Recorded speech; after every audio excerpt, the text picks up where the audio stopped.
Hello, my name is Pavel Martinov and I welcome you on my YouTube channel. Today in this video we will speak about complex endgame.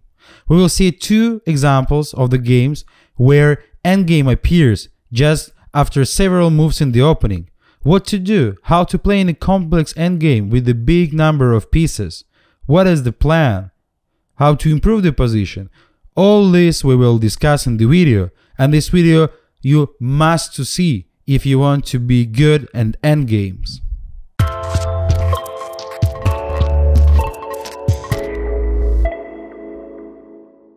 So let's move to the first example, the game between Alexander Alekhine and Robert Fine. This game transferred to the end game just in a few moves after the beginning. And black played queen c6 to force the queen exchange. Alekhine played knight f3. The idea is to take on c4 by his own and promote the position of the knight, instead of taking on c6 to get black knight on c6 already developed. So that's a thing that you need to know. Take, e6. So what is the plan here? What to do actually in general? Alekhine played a3.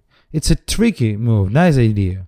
What is the idea? He wants to push b4 somewhere, and maybe after bishop f4 he will force the c pawn to go to c6, and after this he can start somewhere attack black pawns with b5, for example. So he wants to play on the queen side, and by this move he's starting his plan.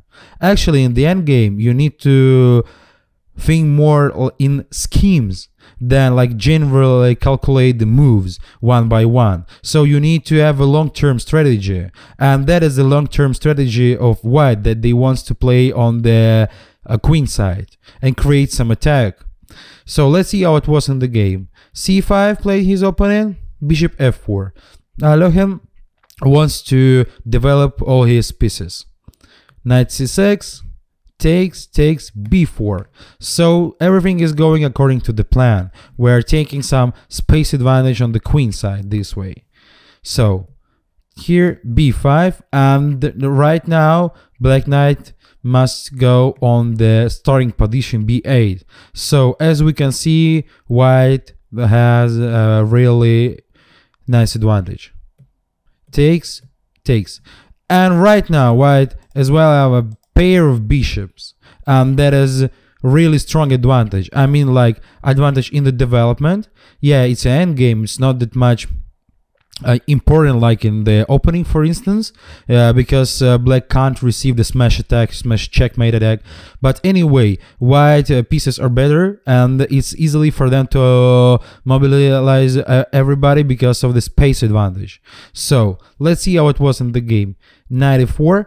Just because black wants this bishop go away to have like e7 square for the king, or even to castle somewhere, so to start the play. Here, knight d4. Actually, again, it's a nice move. Of course, white can play e3 to connect this bishop to the game, and after this connect the rook by, for example, king e2. We need to remember that it's better to stay with king in the center in the end game. So in this case, a king in the center will be better than castle.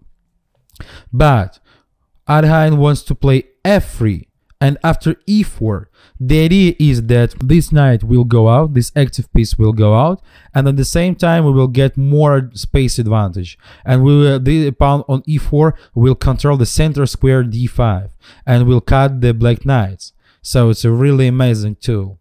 Knight b6, f3, some tricks. Knight c2. It's a nice prophylaxis, because if you will play e4 immediately, black can play knight f3, and after they will take on f1 because this bishop can't move. Black will take on g2 and have an extra pawn.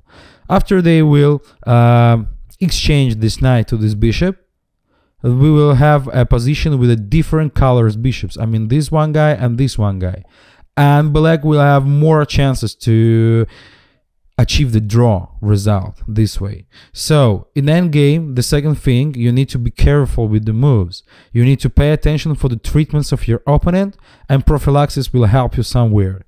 So right now I want to play e4, and it's no more way on e3 field because on knight on c2 for black. So rook c8, trying to use some tactics. King d2. Really nice move. I mean that the king is going to the center, the knight is under the fence now, and white in several moves will bring other pieces to the game, and they have completely better position. Knight b6, knight f3. Right now we can see that black can't move knight on c4 because previous move they wanted to play knight c4 to force some exchanges. These pawns are cutting this guy on f6, and white are completely better. So if black will play knight a7, I can play bishop b4, and after this king must go back to e8. So this why black played castle, and their king is still away from the center right now. So again, it's a mini plus for white, and white, they're collecting these pluses for their position, and in general, because of that, they will win. So a4. White plan is to move a5 somewhere to make this knight go away from even this square to maybe last rank. So it's like a kind of a domination, and white wants to improve their space advantage. Here, bishop d3, e5. Black wants to have some space for their bishop on d7, so that's why they're playing e5. Thin move, rook c1. White wants to exchange just a one rook. We know that exchanges in general are better to the defending side, but take care, because here this exchange of one rooks is better for white. The king in the center, and it can be some treatments because of the two active rook of black. So this way, after we will exchange one pair of rooks, it will be no sense to create any counterplay against white king anymore. But we will save another pair of the rooks, because we will need our rook later to go up to black position and take some material advantage. Here, so exchange, bishop b4. Now I want to play a5, as I told, to have some more space advantage and to cut completely black pieces from the game. So right now black decided to take on d5. It's actually really hard to suggest something to black because the position is really good. I mean white position. And here I wanted to play knight e7 and take after to c8 this rook.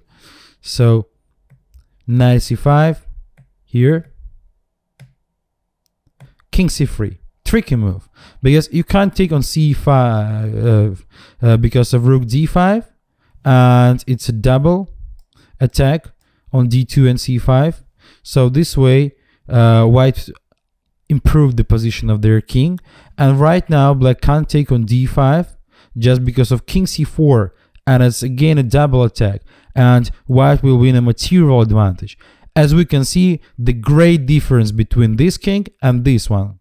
I mean that the white king is very active and is like a main part right now of the game. So another one rule, even if the end game is complex and there's a lot of pieces, you need to be careful and pay attention to the position of your king, and the king needs to be connected to other pieces to play.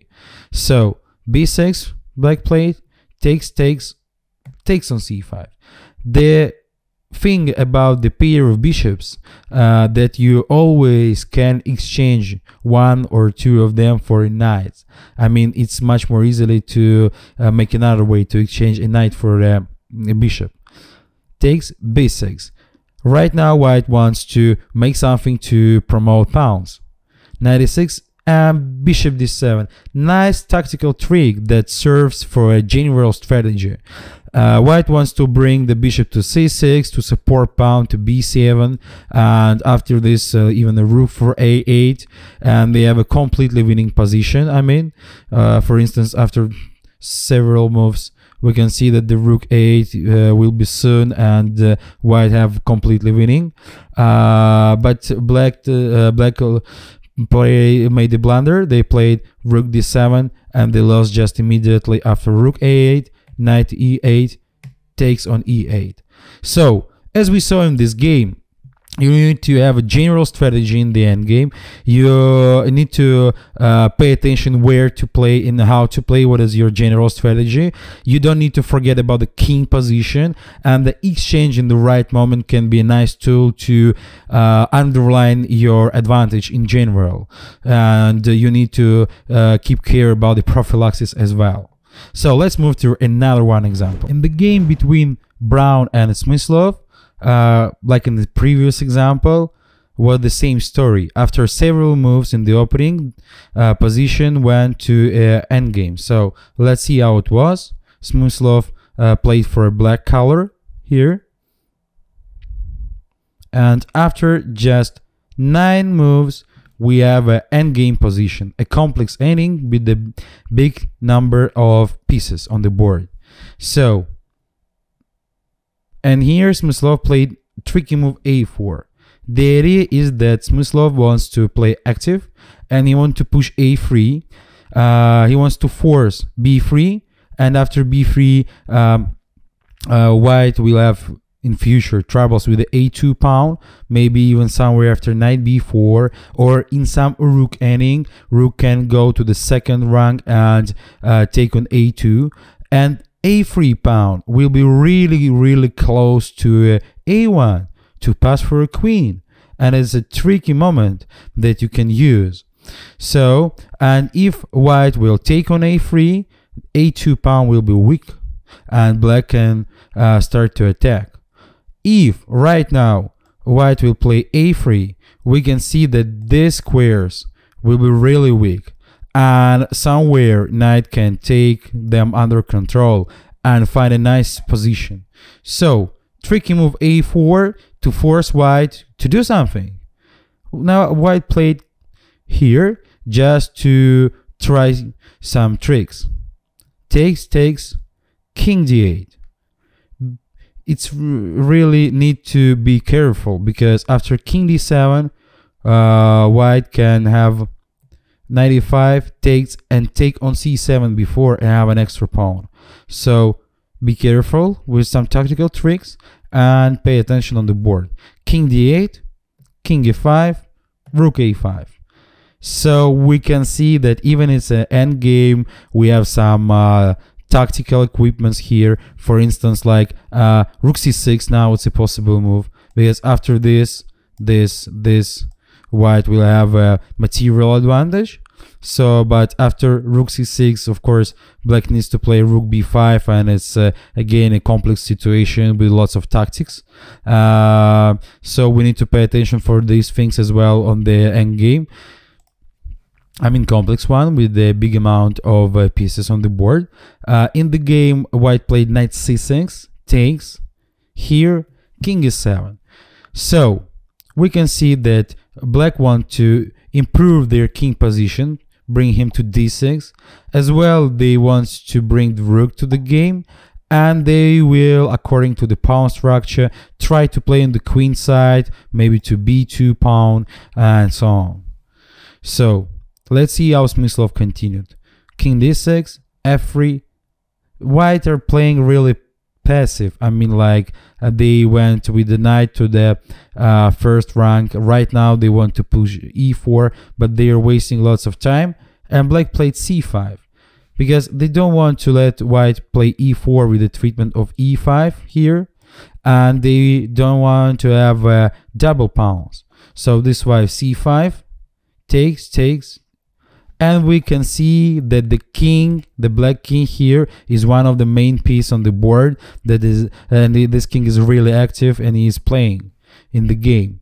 Knight c3, king b4. The king is going this way. It's really funny thing. And actually, black wants to connect the c pawn to the attack and to start move pawns c and d to create a serious play. So rook c1, c5, d4, takes things. Now we can see that this pawn is a passing one, and actually black are better here. A3 on knight, the better was knight e2 actually, because after a3, king's going up, king's b3, and now this pawn feels uncomfortable. So here, bishop c4. Black brings their pieces to the game. Better was king knight d3, but after knight e3 we can see that black, they're really completely better. Very active king. White has a real weakness, and black will bring a rook to the game in several moves. But knight e4, it's even a blunder, because right now black can play knight e3, and after knight c5, king a2. And it's hard to defend everything for white, because on other square like d3, this knight can take b2 pawn under control, but right now it's hard for white to find a defend way. Bishop h3, bishop b3.